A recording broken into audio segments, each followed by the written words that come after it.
Një përplasje shumë serioze ka shpërthyer miq të dashur në qeverinë gjermane për reformën e ndihmave sociale të ashtu quajturin Bürgergeld. Qeveria ka vendosur pak a shumë që të bëj reformën e këtyre ndihmave dhe është konsideruar çështje e kryer, por akoma nuk ka marrëveshje përfundimtare se si do të bëhet kjo reformë. Qeveria kishte parashikuar për sot që kjo temë të trajtohet në Bundestag dhe të merren vendime, por tema është hyrë për javën e ardhshme e nuk dihet sakt nëse deri atëherë do të tejkalohen mosmarrëveshjet.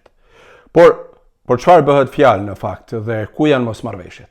Kancelari Friedrich Merz foli së fundi për një çështje të vështirë dhe një proces të mundimshëm ku duhet të hiqet Bürgergeld, pra ndihmat e tanishme sociale, dhe të zëvendësohen me një sistem të ri bazë për mbijetesën e personave që duhet të marrin ndihma sociale.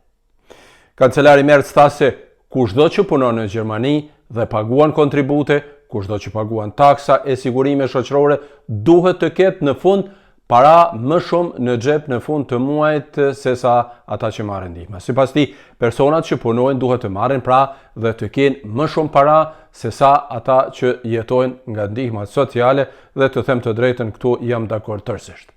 Në fillim të tetorit, krerët e partive në pushtet kanë rënë dakord për këtë lloj reforme.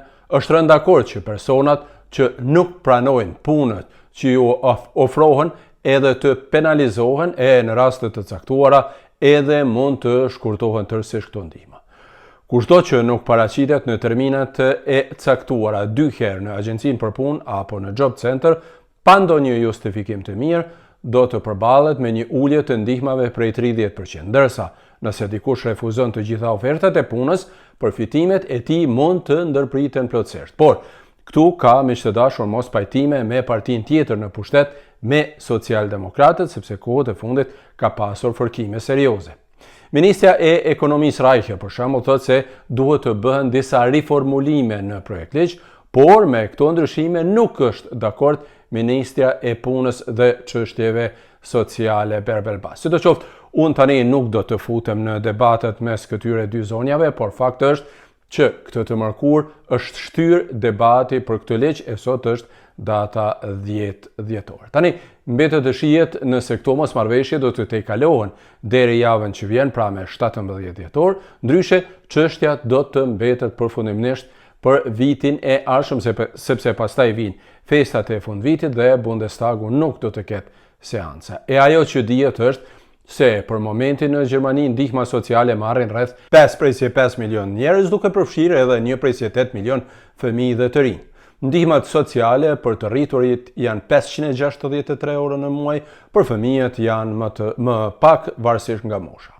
Gati gjysma e këtyre personave që marrin ndihma janë me origjinë të huaj, më së shumti ukrainas, pastaj sirian, turq, afgan etj., ndërsa shqiptarët nuk janë në grupin e 10 popujve që marrin më së shumti ndihma sociale. E personat që marrin ndihma sociale pra nuk marrin vetëm këto parat, por shteti u paguan edhe ngrohjen, u paguan edhe vendbanimin etj. Pra ka një mori çështjesh të cilat i ndihmon shteti dhe në disa raste të caktuara, varësisht pra nga gjendja familjare dhe varësisht nga rrogat, vërtet ndodh që personat që marrin ndihma sociale, kur merren parasysh të gjitha këto pagesa, pothuajse marrin në muaj gati sa personat që punojnë normalisht. Këto janë pra shkaqet edhe pse shumë të punësuar nuk janë dakord me këto çështje. Në anën tjetër, në siguri që shteti ka nevojë dhe duhet të ndihmojë personat që marrin ndihma sociale.